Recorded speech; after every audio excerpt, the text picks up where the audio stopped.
How are you today? Recording this on a Thursday. We are mostly through the work week, so I'm always excited about that. Trying something a little different. My wife is in another room on one of her many calls that she takes throughout the day, and my daughter is gone for a little while from the apartment, so I thought I would take this opportunity to squeeze in a quick video. I had an epiphany the other day as I was thinking about what I would call a sort of a brute encounter. This would be a troll per se, or an etin, or one of those big monsters, an owl bear, something of that nature. And how we often lament in 5th edition that those creatures feel like they get short shrift in the system, right? Because of the action economy, you might throw one of these monsters in and you're looking for it to be this real big challenge for your party.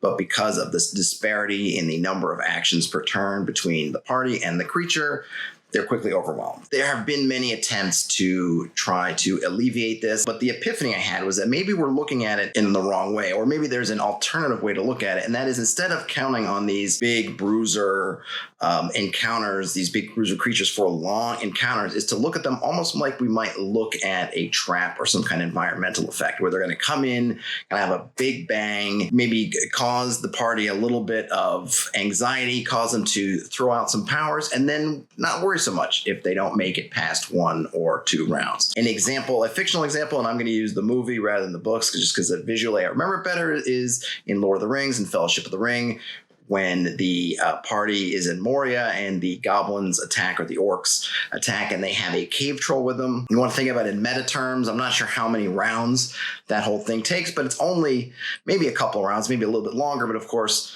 Lord of the Rings, those guys are very, low magic, so they don't have a lot of powers to expend. But if you look at in a meta sense, what does this encounter do if you're running in the game, is it doesn't decide anything. Nobody was, other than Frodo, which was kind of the tease, right? It's, oh my gosh, he's mortally injured. No, he's not, because he's got mithril. But the reality is that if we want to look at it in game terms, that the party just exhausted some of their powers. They're a little more visibly exhausted. And so then when the Balrog shows up with the army of goblins, they're even less in a position to face it head on, if that was even an option, than it is for them to turn and run. So we look at it in the meta sense of, if this was an adventure, all that troll did was really just soften them up a bit for the next thing. And this ties into how the DMG and other the kind of WotC, official documents really will speak to encounters of, well, you have 6 encounters a day, but they don't say that each of those 6 encounters has to last 5 or 6 rounds. Really looking at encounters are opportunities for players to use their abilities. And again, right in a way, soften them up. You go from full power, then after 2 encounters, maybe you're at half your powers. And then after another couple of encounters, you're down to a third of your powers. And then obviously that affects how you might approach as a party each encounter. And so throughout the whole day, you end up potentially exhausting most or all of your powers, necessitating a rest. Or if your party is very efficient and they're very good at withholding when they don't absolutely need to use their powers, maybe they're in better shape. But that's part of the skill of playing the game, right? Is how you are, how as a party you are, how efficient you are at using your powers or not using them to finish your goals. So that being said, when we look at this kind of a brute sort of encounter, maybe we don't have to worry about it taking 3 or 4 rounds. If it just takes 1 round, but it causes the paladin to use a smite or 2, it causes the sorcerer to drop some spells, causes the wizard to cast a spell, causes the fighter to do something, or the monk to use some key, or the druid to use a wild shape. In some ways, it's really done its job in that meta level, right? It's hit the party. Because it's a brute, they have to take it seriously. More than likely, obviously, party levels notwithstanding, but if you have like a low to medium level party and you throw a troll at them, they're going to have to burn some abilities, burn some of their powers if they want to really take the fight to it and end it quickly.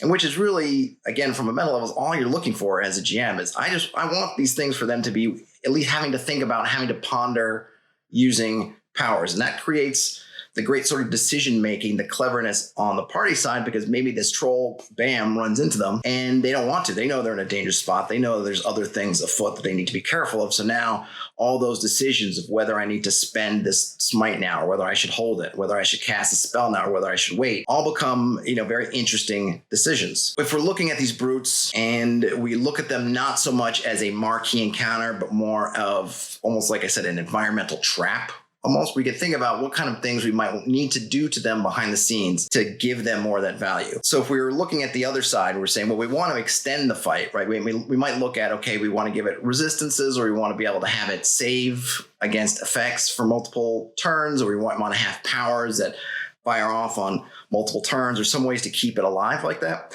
In this case, using a brute, just say, okay, I want it to come in fast. I don't even care if it lasts a round or two. Maybe I would say, hey, 2 rounds is perfect for this thing. That just gives it a chance to potentially punch at the party, gives them a chance to punch back, and then you get maybe 1 chance to respond, so it'll be about 2 rounds, right?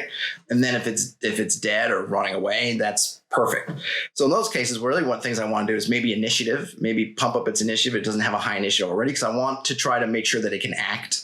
Because the big thing that can happen with one creature against the party is that the party all goes first, depending on what powers they have. You're talking grappling or different control powers could really just shut down the creature. So maybe I want to increase its initiative.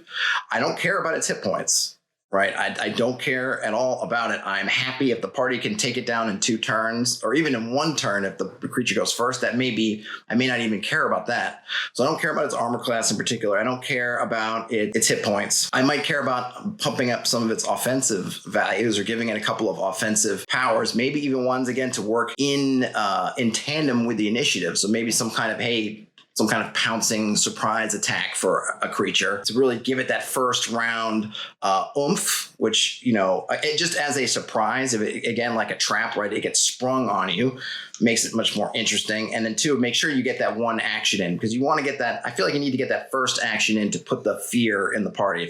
If this monster comes in and can't do anything or has nothing interesting, then the party's less likely to spend powers on it. They're going to look at it like, okay, we could just hit and whittle it. Whereas if it comes in and hits hard, then I feel like that will create the kind of response that you want, which is at least to tempt them to use powers. And the last thing I want to say about it is, so if we've looked at, okay, why might this be useful as a thing? Instead of worrying about why monsters like this don't last 4, 5, 6 rounds for epic battles, why might it be a good thing, or how we can use it in the way they are, where maybe they last a round or two, to, okay, making that decision. If there's something we want to change about one of these creatures, and I'm not saying we have to, but if there are things to change, I would lean on looking at their offensive powers and their initiative to make sure they get a chance to go. The third thing that I think is interesting that actually might speak to using this method is that if there is a concern that players will always want to rest after everything, part of that will depend on how much powers they're using. If every fight is a knockdown, drag-out fight that causes them to take multiple rounds of actions, multiple uses of their powers, and you're depleting a lot of them at once, the natural reaction is going to want to rest. Now, there will always be parties that will try to rest, even if they've just used 1 power. Oh, let me rest and get it back, right? That's the easiest thing. However, for a lot of more realistic things, I've seen it, at least in my experience, a lot of parties will push, right? Will push their luck a little bit, push to go further if the amount of powers fits within a certain range, right? If I've used 1 or 2 of my powers and I have 4 or 5, I'm likely to say push my luck a little bit more than I've used almost all of them. So that this kind of brute encounter, while it might tax them, surprise them, cause them to spend some resources, because it's not a knockdown, drag out 5-round slugfest, and it's not causing them to use all their powers. It's causing them to maybe use 1 or 2 to bring it down. That means that they keep pressing on instead of immediately trying to look for a rest. But that's all I have on the matter. I just thought it was an interesting way of looking at it.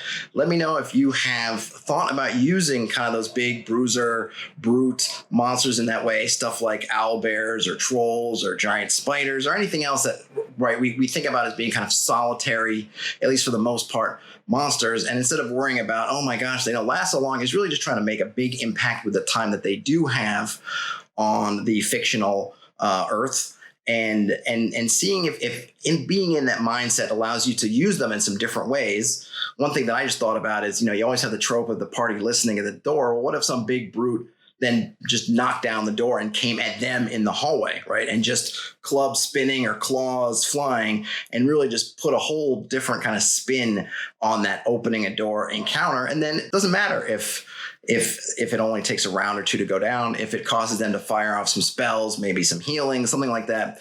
Really, and it might also make your dungeons feel more dynamic, where you might have something busting out of the walls or dropping down from the ceiling, emerging from a fetid pool in the bottom of some, forgotten well, or, like I said, in this case, not waiting for the party to open the door, but really taking the fight to the players. And then because it's a short encounter, the party may want to press their luck and move on instead of just automatically looking for a place to rest. So if you use it, let me know, the show notes or on Twitter, on Reddit, wherever you want to find me. And of course, if you like these, please give it a thumbs up, subscribe if you'd like. There's that bell if you want to be notified, but have a great rest of your week or whatever day you're watching this or listening to this. And I will talk to you later.